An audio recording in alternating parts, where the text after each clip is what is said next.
بسم اللہ الرحمن الرحیم۔ حدیث نبوی صلی اللہ علیہ وآلہ وسلم۔ ابو ذرا نے خرشہ بن حس سے، انہوں نے ابو ذر رضی اللہ تعالی عنہ سے اور انہوں نے نبی کریم صلی اللہ علیہ وآلہ وسلم سے روایت کی کہ آپ نے فرمایا، تین قسم کے لوگ ہیں، اللہ ان سے گفتگو نہیں کرے گا، نہ قیامت کے روز ان کی طرف دیکھے گا اور نہ انہیں گناہوں سے پاک کرے گا، اور ان کے لیے دردناک عذاب ہے۔ ابو ذر رضی اللہ تعالیٰ عنہ نے کہا، آپ نے اسے 3 دفعہ پڑھا۔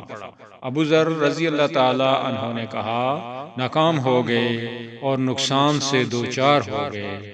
اللہ کے رسول، یہ کون ہے؟